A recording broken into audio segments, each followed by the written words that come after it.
Peter Joseph is an American writer and filmmaker, most known for his movie Zeitgeist, which I remember watching while high on marijuana in my friend's basement in college, and it was very eye-opening, but unfortunately for everyone, Peter Joseph is also quite sympathetic to Marxism, and he does not have a particularly favorable opinion of Jordan Peterson. And unlike some of the Marxist criticism of, let's say, Western civilization, which is valid and should be fully integrated into any reasonable 21st century political position, you'll see that most of Peter Joseph's criticism of Jordan Peterson in Jordan Peterson's conversation with Slavoj Zizek is laughable, incoherent, and probably driven by personal animosity. For example, and he goes out as an evangelist to promote the same bullshit libertarian stuff that so many others have done, and the pathetic thing is people continue to buy it at their own demise. And his pathological fetish with taking a psychological position rather than any kind of synergetic sociological relationship in terms of causality or social structure is to me what makes him one of the most regressive intellectuals out there today, especially considering how popular he's become. It's very strange that someone would ever say that taking a psychological approach to analyzing large, complex social issues is a pathological fetish. But as you'll see by the end of this video, I think it is a reflection of the personality flaws of the person doing the criticism. But we can cross that bridge when we get there. So let's jump into his criticisms right off the bat. As usual, I will be pulling directly from Jordan Peterson's interviews and lectures in order to contrast what he says with the Marxist critiques against him. Let's start with the standard Marxist narrative that history is to be viewed primarily as an economic class struggle, and any other view of that is simply muddying the waters. It is true that there are many other motivations that drive human beings than economics. But economics is literally the foundation of survival.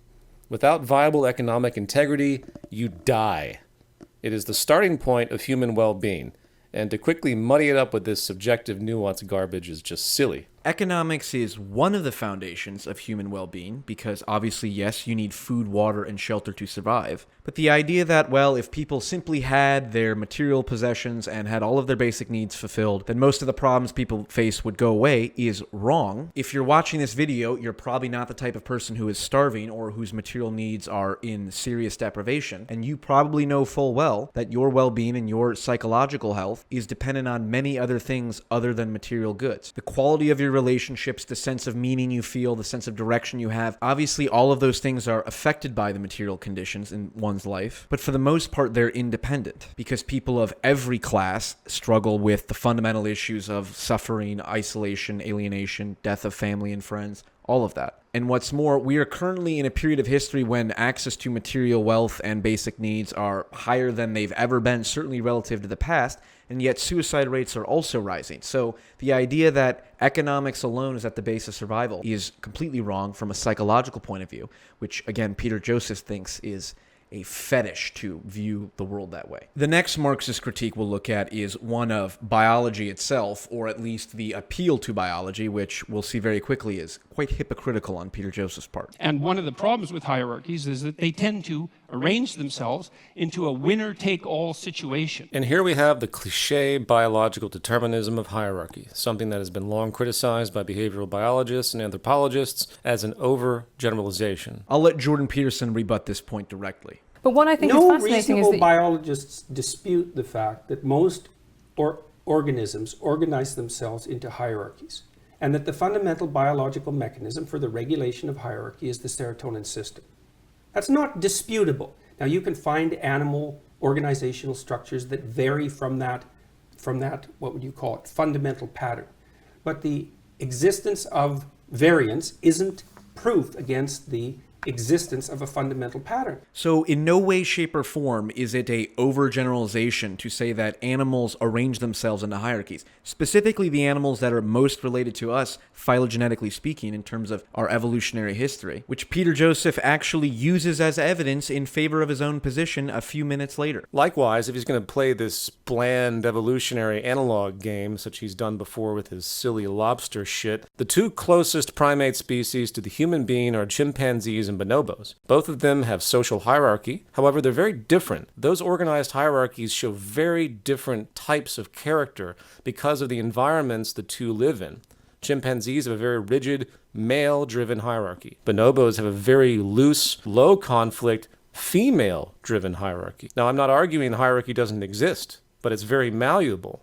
There's a great plasticity in the primate species. There's a great plasticity in the primate species. It's like Peter Joseph likes the sound of his own voice because nothing he's saying here is a criticism of any kind. It's exactly the same appeal to biology that Jordan Peterson makes, and the point that hierarchies are malleable and subject to change is foundational to Jordan Peterson's philosophy to begin with. Okay, and that's fine. So chimps have one very obvious social structure, and bonobos have another one. It's not as different as people have made it out to be. No. The bonobos are a lot more violent than the and they're not hippie monkeys, Rousseauian right? observers of the bonobos have admitted. Okay, but nonetheless, you say that as if those little details don't matter, as if there can't be such a thing as a hierarchy that is much worse than another hierarchy. That's my I'm problem not with saying it. that at all. There's clearly hierarchies that are worse than other hierarchies. Right. Baboons have terrible hierarchies, for example. And I'm saying tyrannical hierarchies aren't my cup of tea. Right. That isn't the point I was making. Well, you can see this among chimpanzees as well.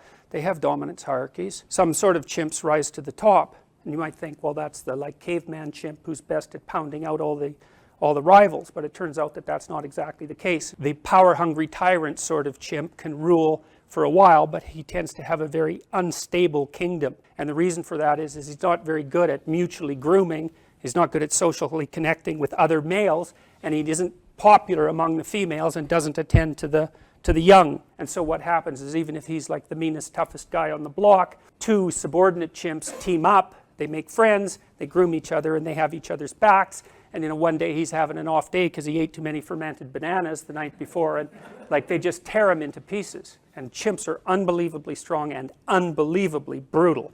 Anyways, what DeWall found was that it's actually chimps that are more, you might say, humane.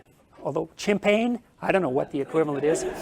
Let's say humane, that manage to produce hierarchies that are more stable and actually manage to stay alive on top of them for much longer periods of time. Now, Peter Joseph goes on to say, somewhat incoherently, after having criticized biology for being not applicable to humans because it's too general, he says that he's not criticizing hierarchies, he's specifically criticizing the capitalist hierarchy and all of the income inequality it creates. The criticism of hierarchy is not the criticism of hierarchy in and of itself, in whatever form it may take. It is the criticism of hierarchy that is mechanistically output by the very structure of market capitalism. Not to mention, there's no vagueness here. Just look around you at what people are complaining about today.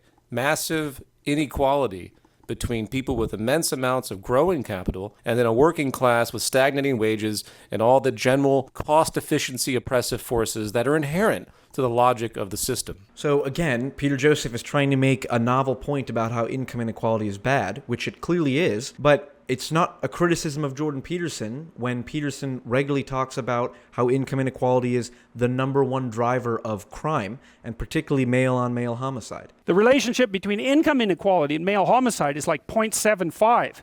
It just covers all of it, which is to say that everywhere that everyone's poor, there's no male homicide. And everywhere that everyone's rich, there's no male homicide. But places where there's poor people and rich people, the male homicide rate goes way the hell up, right? Especially if it's a steep distribution. And so it's unbelievably powerful relationship. That's a useful thing to keep squirreled away in your imagination. Poverty does not cause crime. Relative poverty causes crime. That is a completely different thing. So if I didn't know any better, I would say Jordan Peterson is making a better Marxist critique of capitalism than Peter Joseph is making, especially because Jordan Peterson is not making ridiculous claims like this next one. To say that hierarchy is the only form of collaborative infrastructure that can produce something is deeply short-sighted. And I would like to open that up to the entire open source community and all the people that work through parallel lateral systems out there working to develop new models which actually are more efficient when they are implemented. But obviously they're not implemented that often because of the dominance of the system. So let me just make this very clear. Worker cooperatives are not more efficient than corporations, and if they were, then every Wall Street banker would be bending over backwards to invest in them. And Peter Joseph says, well, they're not invested in because of the dominance of the system. It's like, that's just an abstract conspiracy theory that the bankers on Wall Street are willing to, destroy the environment for money, but they wouldn't invest in a novel corporate structure because it's a threat to their, bourgeoisie power system or whatever. It's like, it's a joke. Now, this next criticism from Peter Joseph is more abstract in that Jordan Peterson doesn't understand Marxism and how exploitation in the Marxist sense is not really a bad thing. And if Jordan Peterson simply understood that, then he wouldn't have the foolish opinions he does about Marxism and capitalism. You don't rise to a position of authority that's reliable in a human society primarily by exploiting other people. It's a very unstable means of obtaining power. Well, if you know what exploitation means in a Marxist distinction, it's not a negative act against somebody. Exploitation is a system function. So firstly, I can only assume that he doesn't even understand what Marxist exploitation even is. And he instead sees it as some type of greedy kind of behavior. Right, who could be so foolish as to hear the word exploitation and think that it's a greedy negative thing? This, again, is just another example of Peter Joseph's arrogance in that, oh, well, people whose minds have not been saturated by Marxist or Petersonian thought are simply too foolish when they hear the word exploit and don't immediately think of Marxist theory of exploitation of labor instead of, the actual use of the word in day-to-day life. But that aside, Jordan Peterson still is able to make the Marxist case using exploitation in the neutral sense for why we should have hierarchies to begin with. But a valid hierarchy of competence, it's God, we need those things, man. We need the best plumbers. We need the best contractors. We need the best carpenters. We need the best lecturers. There has to be a hierarchy of quality, and not only so that we know who the best are and can reward them properly, but so that we can reward them so they keep being the best. It's not a reward for their intrinsic being. It's a calculated move on your part to suck everything out of them that's valuable as fast as you can. That's what a hierarchy of competence is for. Now, with all this in mind, we'll come to the last criticism Peter Joseph makes, which is the most laughable and revealing in his character, and I would say the Marxist perspective in general. Central to Jordan Peterson's worldview is that you do not climb hierarchies, you do not advance in the world by exploiting people in the negative sense and using power to brute force your way to the top. Whereas for Marxists, that is literally the only way they see the world, as evidenced by this claim from Peter Joseph. You don't rise to a position of authority that's reliable in a human society primarily by exploiting other people. It's a very unstable means of obtaining power. I had to listen to that statement quite a few times to really absorb the detachment one has to have from reality to actually state it. This is truly an example of projection when Peter Joseph says you have to be detached from reality not to believe that the primary or the only way to climb up hierarchies is by exploitative use of power. The fact that he believes that that is the way you get ahead in hierarchies is then justification for him and any Marxist to use power to get it. Hence the violent revolution, hence the arrogance and self-absorption of saying that I can't believe people who, follow Jordan Peterson, follow him, they're buying into their own demise. It's an absolute wall that he has put up with his own intellectual misgivings that are the result of a fundamentally flawed worldview. And to put a beautiful cherry on top of this whole critique, Peter Joseph, being the flawed character that he is, tries to manipulate his audience into thinking that the claim Jordan Peterson made about how you don't rise to hierarchies through power was so laughable that the entire audience laughed at him, when in reality, I'll add back in the part that he edited out to show you what most of the audience actually reacted to upon him making that claim. Unfortunately, the complete stupidity of this statement did not go unrecognized by the audience. Society primarily by exploiting other people. It's a very unstable means of obtaining power. So that's a problem.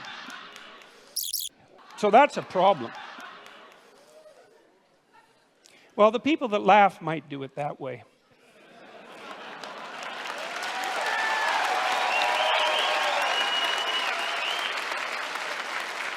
So fortunately, it was the complete stupidity of Peter Joseph's worldview that was laughed at and jeered at by the audience. And I'll reiterate again, there's plenty of valid Marxist criticism that should be integrated into anyone's political view in the modern era. But Marxism as a doctrine, Marxism in the way that Peter Joseph presents it, is foolish to the core. And Jordan Peterson does as good a job of anyone at debunking it. So, with that, good luck and Godspeed.